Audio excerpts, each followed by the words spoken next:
மருந்து சேனலுடைய மேலும் பல பதிவுகளை தெரிந்து கொள்ள இந்த சேனலை சப்ஸ்கிரைப் செய்யவும், பெல் பட்டனை அழுத்தவும். மேலும் மருத்துவரின் ஆலோசனை பெற இந்த வீடியோவில் உள்ள எண்ணிற்கு தொடர்பு கொள்ளவும்.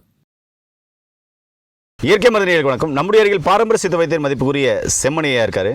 இன்னைக்கு கஞ்சி வைத்திய தோட்டத்தில் இருக்கும், மூலிகைவனம் இணைந்த இடத்துல சுகர் மிளகாய் அப்படின்னு சொல்லிட்டு ஒரு மூலிகை காமிக்கிறேன்றாரு. அது என்ன, வாங்க வீடியோவில் பார்க்கலாம்.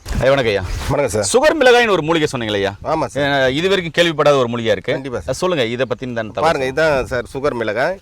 இது வந்து பார்த்தீங்கன்னா இந்த மணித்தக்காளி கீரை சொல்லுவோம்ல, மணத்தக்காளி கீரை அந்த மாதிரி தான் இருக்கும் இலையெல்லாம். ஆனால் இது வந்து நல்லா கொஞ்சம் பெரிய செடியாக வரும், படர்ந்த செடியாக வரக்கூடியது சுகர் மிளகாய். இப்போ இந்த மிளகாயை வந்து நம்ம பயன்படுத்தும் போது சுகர் பேஷண்ட்டுக்கு நல்லா வேலை செய்யும், சுகரை வந்து குறைக்கும். சாதாரணமாக இந்த பச்சை மிளகாய் மாதிரி சாப்பிடலாம், ஆனால் அவ்வளோ காரம் இருக்காது, காரம் கம்மியாக தான் இருக்கும். அதனால தான் இதுக்கு சுகர் மிளகான்னு பேர். இந்த மிளகாயை வந்து நம்ம சுகருக்கு வந்து நல்லா யூஸ் பண்ணலாம். அடுத்து வந்து திடீர்னு சில வெளியே போயிட்டு இருக்கும்போது ஆற்று படபடப்பு, ஏதோ ஹார்ட் அட்டாக் வர மாதிரி ஒரு ஃபீலிங் இருக்கும் சில பேருக்கு. அந்த நேரத்தில் இந்த ஒரு மிளகாயை கட் பண்ணி டக்குன்னு வாயில் வச்சு அப்படி மென்று இந்த இடத்துல அடைக்கணும்.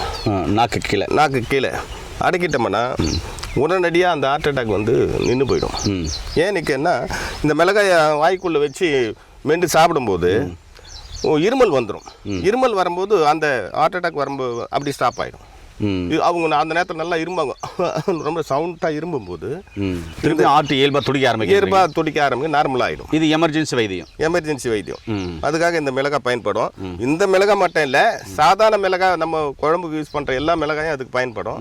அதே நேரத்தில் நம்ம காந்தாரி மிளகாய் சின்னது இருக்கு பார்த்தீங்களா, அதுவும் அதுக்கு பயன்படும். எல்லா மிளகாயும் வைக்கலாம். இது வந்து இன்னும் கொஞ்சம் சிறப்பாக வேலை செய்யும். அதனால வந்து சுகர் மிளகான்னு பேர். அடுத்து பார்த்தீங்கன்னா இந்த இலை இருக்குல்ல, இந்த இலைகள்லாம் பறித்து துராக்கீரைன்னு ஒரு கீரை சொல்லுவாங்கல்ல, துராக்கீரை இதையும் சமமாக போட்டு அரைச்சிட்டு சுகர் புண்ணுங்களுக்கு போட்டோம்னா சுகர் புண்ணு விரைவாக ஆறும். ஆமாம், ஓகே. சுகர்னால் வரக்கூடிய புண்கள் வந்து விரைவாக ஆற்றக்கூடிய ஒரு மூலிகை தான் இந்த சுகர் மிளகாய் செடி. சக்கரை நோய்க்கு சிறந்தது இல்லைங்களா? ஆமாம், சக்கரை நோயை வந்து நம்ம வந்து இதில் வந்து தமிழில் என்ன நீரிழிவு நோய் அப்படின்னு சொல்லுவோம்.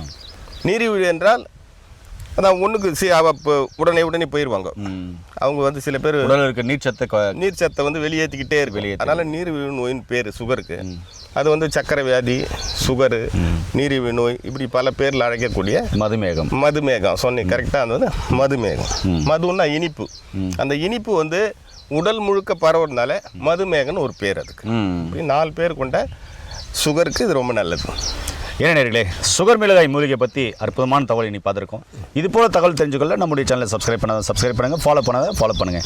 இந்த வீடியோவை எல்லாருக்கும் ஷேர் பண்ணுங்கள். மீண்டும் சந்திக்கலாம். நன்றி, வணக்கம் ஐயா.